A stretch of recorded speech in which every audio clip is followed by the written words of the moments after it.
पड़ोस में रहने वाली एक औरत बहुत ही खूबसूरत और जवान थी और वो अपनी जवान बेटी को मेरे घर छोड़कर चली गई। उसे किसी दूसरे शहर काम के लिए जाना था। लड़की बहुत ही ज्यादा खूबसूरत थी। उसको देखकर मेरी नीयत खराब हो गई। एक रात मेरी बीवी की तबीयत खराब हुई और वो हॉस्पिटल में एडमिट हो गई। मौका पाकर मैं घर आ गया और उसको अपने कमरे में ले आया। ये देखकर मेरे पैरों तले जमीन निकल गई कि उस लड़की ने मेरे सामने। अब शुरू से सुनिए ये कहानी।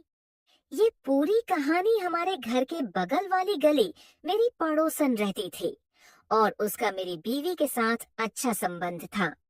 एक दिन उसे किसी काम की वजह से दूसरे शहर जाना पड़ा, तो अपनी बेटी को हमारे घर छोड़कर चली गई। उसकी बेटी बहुत ही खूबसूरत थी।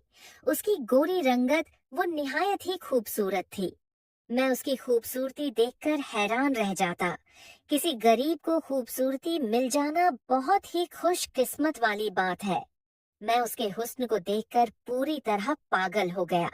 मैंने एक रात अपनी पत्नी के दूध वाले गिलास में नींद की गोलियां मिला दी और फिर उसको वो दूध वाला गिलास पिला दिया, जिसे वो पीकर गहरी नींद में चली गई। मैं उठकर उस लड़की के कमरे में आ गया और फिर उसके बाद जो मैंने उस लड़की के साथ किया। खूबसूरत औरत हमेशा मर्द की कमजोरी होती है, जिसे वो ना चाहते हुए भी उसकी तरफ खींचा चला जाता है। और फिर खूबसूरत लड़कियों की तो बात ही कुछ अलग होती है। बहुत ही ज्यादा खूबसूरत। और उसकी माँ को तो किसी काम की वजह से शहर जाना पड़ा। उसकी बेटी के पेपर चल रहे थे, इसलिए जाते हुए अपनी बेटी को हमारे घर मेरी पत्नी के पास छोड़कर चली गई। उसकी 18 साल की बेटी, जिसका नाम नेहा था, उसे देखकर मेरे अंदर एक हलचल सी मच गई। मैं जब भी घर आता हूँ, मेरे आगे पीछे होती, मुझे कभी पानी देती और कभी मेरे पास बैठकर बातें करती। उसकी इस अदा ने मुझे बहुत परेशान कर दिया। फिर उसकी अदा ने मुझे दीवाना कर दिया और यहाँ तक कि मैं उसे हासिल करने के लिए अपने दिमाग में सोचने लगा। उसे यहाँ आए हुए अभी एक दिन हुआ था, तो हम सब में अच्छी तरह घुल मिल चुकी थी। वो मुझे अंकल अंकल कहते हुए नहीं थकती थी, जैसे हमारे घर में पता नहीं कब से रह रही हो। मैंने भी बहुत प्यार से अपने घर में रख लिया था। उसकी खूबसूरती ने मुझे पागल कर दिया था। इतनी खूबसूरत लड़की मैंने आज तक नहीं देखी थी। खूबसूरत होने के साथ साथ वो बहुत समझदार लड़की थी। उसने तो आते ही मेरे पूरे घर को संभाल लिया था। पूरे घर में मेरी और मेरी पत्नी के अलावा कोई नहीं होता था। उसके आने पर मेरी बीवी बहुत खुश होती, क्योंकि उसे भी किसी का साथ मिल गया था और वो दोनों मिलकर घर का काम बड़े आसानी से कर लेती। और मेरी पूरी नजर कोमल की खूबसूरती पर थी।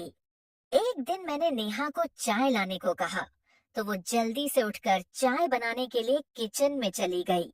उस समय मेरी पत्नी छत पर गेहूं सुखाने के लिए रखी हुई थी और मैंने उस मौके का फायदा उठाकर मैंने उसको अपने पास बिठा लिया और फिर उसकी खूबसूरती को ऐसे देखने लगा, मुझे पता ही नहीं चला। ऐसे इसकी दीवानगी में खो गया हूँ, जो मुझे ऐसे देखने लगी।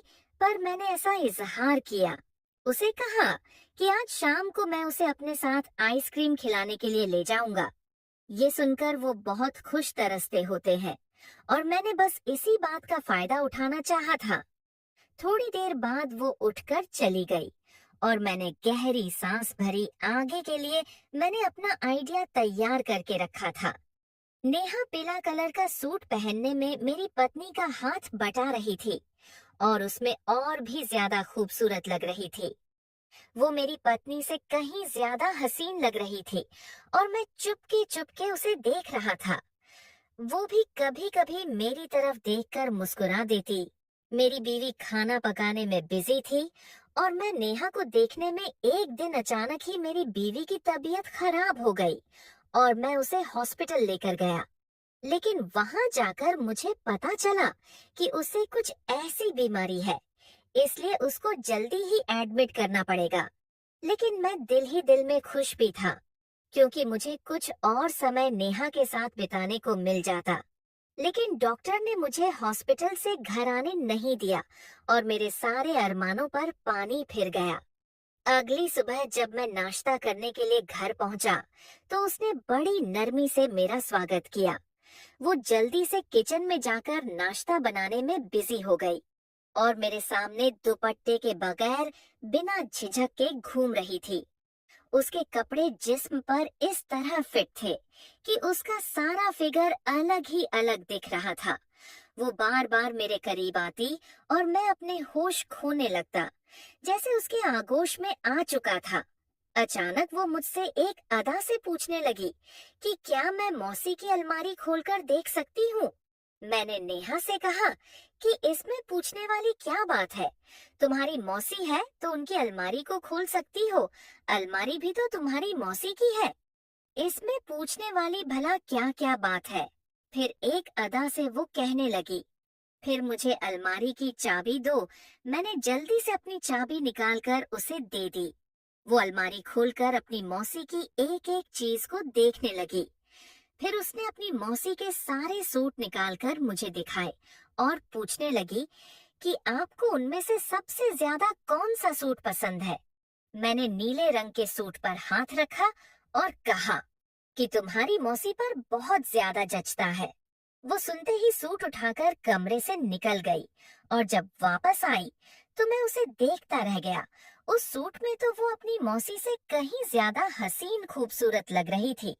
अचानक ही मेरे सामने आकर मुस्कुराते हुए पूछने लगी, ये सूट मौसी पर ज्यादा अच्छा लगता है या मुझ पर। मैं सोच भी नहीं सकता था कि 18 साल की उम्र में कोई लड़की इतनी भी खूबसूरत हो सकती है। खूबसूरती के चार चांद लगा रही थी।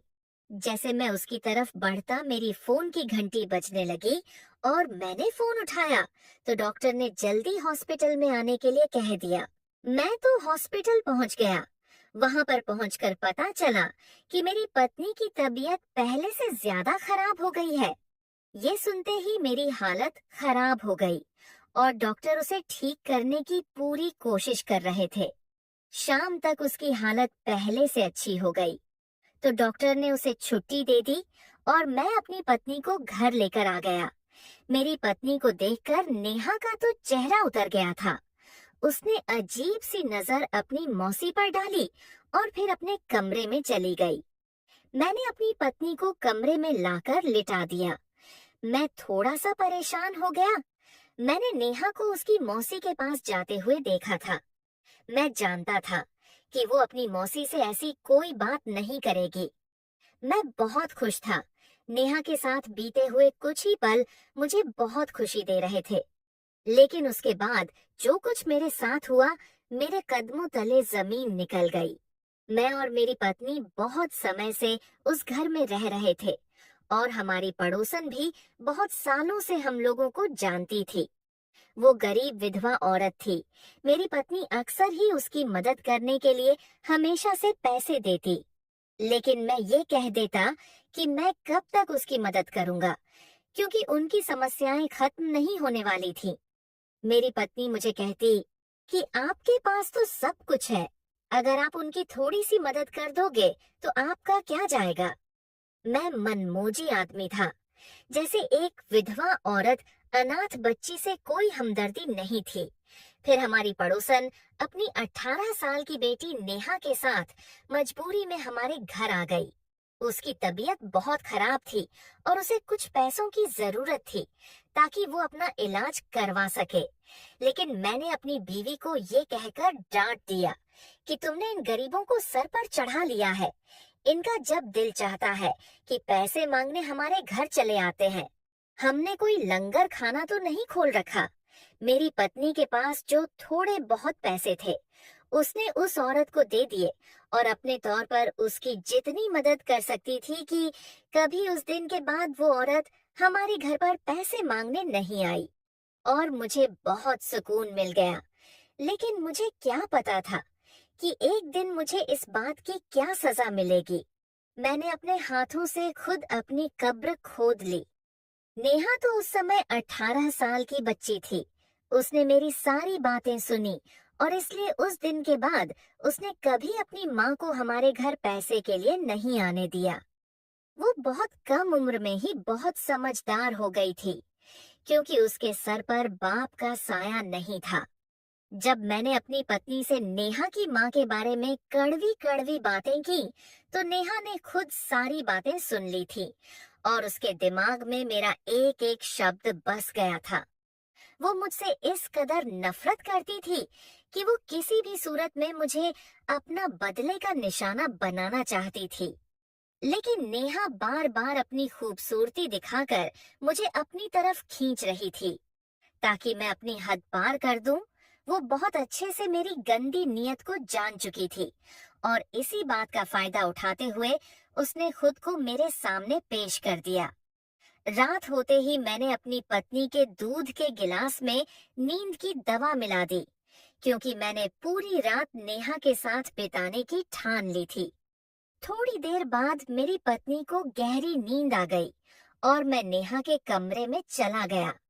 मुझे देखकर उसके चेहरे पर मुस्कुराहट फैल गई और जैसे ही मैं उसके करीब गया, वो 2 कदम पीछे हट गई।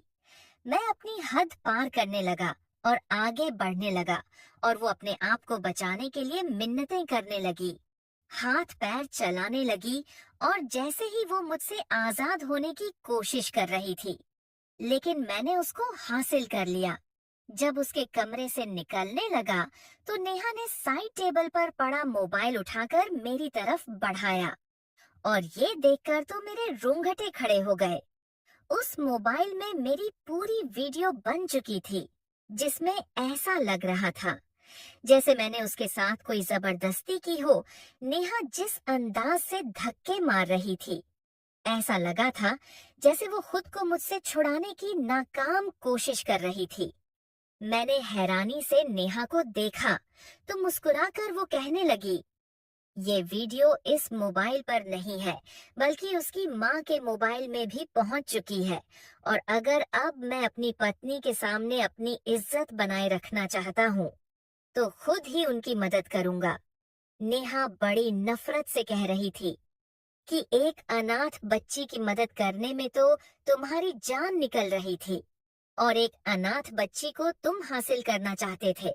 नेहा की बातें सुनकर मैं तो हक्का बक्का रह गया। वो एक आइडिया के तहत इस घर में आई थी, ये मैं सुनकर हैरान रह गया। नेहा कह रही थी कि कोई भी औरत खुशी से अपने जिस्म का सौदा नहीं करती, बल्कि उसके हालात उसे ये करने पर मजबूर कर देती है। नेहा कहने लगी कि जब उसके घर कुछ खाने को नहीं होता और हम एक टाइम की रोटी को ही तरसते थे, तब मैंने उसकी मदद करने से साफ मना कर दिया, जबकि मेरे पास पैसों की कोई कमी नहीं थी।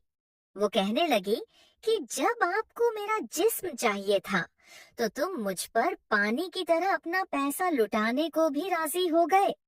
अब तो तुम्हें क्या करना है ये सुन लो। अब हर महीने मेरे घर का खर्चा पूरी तरह तुम उठाओगे, नहीं तो मैं ये वीडियो तुम्हारी पत्नी को दिखा दूंगी और तुम पर रेप केस भी लगा दूंगी। नेहा की बात सुनकर मेरी तो जान ही निकल गई, क्योंकि मैं सोच भी नहीं सकता था कि ये बात कभी मेरी पत्नी को पता चले। मैंने नेहा से कह दिया कि मैं हर महीने की पूरी मदद करूंगा, लेकिन नेहा ने एक और शर्त मेरे सामने रख दी, जिसने तो मेरा दिमाग पूरी तरह से सुन कर दिया। वो कह रही थी कि मेरा दूसरा फ्लैट उसके नाम करना होगा। मेरे कदमों तले तो जमीन निकल गई, पर लड़खड़ाते हुए कदमों के साथ अपने कमरे में चला गया। अगली सुबह नेहा की माँ आकर उसको अपने साथ ले गई, लेकिन नेहा जाते जाते मुझे धमकी देकर चली गई कि अब से मुझे उसका सारा खर्चा उठाना होगा, और अगर एक हफ्ते के अंदर मैंने उसके नाम प्लेट पर नहीं किया, तो मेरे द्वारा किए हुए कर्मों पर पर्दा हटा देगी। मैं नेहा की बात मानने पर पूरी तरह से मजबूर हो चुका था। मैंने कुछ ही दिनों में उसके नाम फ्लैट कर दिया। जिस लड़की को मैं बहुत ही सीधा साधा मासूम और शरीफ लड़की समझता था, और अनाथ बच्ची ही समझता था, और ये सब समझकर अपने जज्बात की हद पार कर दी। वो तो बहुत ही चालाक निकली जब जमाने में मजदूर हम जैसे लोग नेहा जैसी अनाथ और गरीब बच्चियों को सहारा नहीं देते और उनकी मदद भी नहीं करते, तो वो खुद अपने ही खुद को इस्तेमाल कर बैठी थी और उसमें उस मासूम की कोई गलती नहीं थी। वो अपनी समस्याओं से मजबूर होकर उस जगह पर पहुंची थी कि उसने खुद को इस्तेमाल करने से भी परहेज नहीं किया। मैं अनाथ बच्चे को 2 टाइम की रोटी देने से तो कतराता था और अब मैंने मजबूर होकर उसके घर का सारा खर्चा उठा लिया। नेहा जैसी कितनी बेहाल 1 टाइम की रोटी के लिए खुद को इस्तेमाल कर बैठी है, क्योंकि उन्हें 1 टाइम की रोटी भी अच्छे से नसीब नहीं होती है। जो मैंने नेहा के साथ किया था, वो तो एक बहुत ही बड़ा जुर्म था और मुझे सारी उम्र इस बात का पछतावा रहना था। मैंने कई दफा अपने भगवान से झिझक कर अपने पापों की भी माफी मांगी थी। उस दिन के बाद मैं नेहा को देखते ही अपनी नजर झुका लेता, क्योंकि मैं जान गया था कि वो मेरे काबिल नहीं थी, जिसे मैंने अपनी हवस का शिकार बनाया था। आप लोग भी अपने इर्द गिर्द अनाथ बच्चों का ख्याल करो, उनके साथ हमदर्दी का प्रयास शुरू करो। दोस्तों, ये कहानी पूर्णतः काल्पनिक है। इसका उद्देश्य किसी व्यक्ति, संस्था या समाज की भावनाओं को आहट करना नहीं है। कहानी में दिखाए गए पात्र, घटनाएं और परिस्थितियां केवल सामाजिक संदेश देने के उद्देश्य से प्रस्तुत की गई हैं। तो दोस्तों, हम उम्मीद करते हैं कि आपको हमारी आज की ये कहानी जरूर पसंद आई होगी। और दोस्तों, अगर आप हमारे चैनल पर नए आए हैं तो चैनल को सब्सक्राइब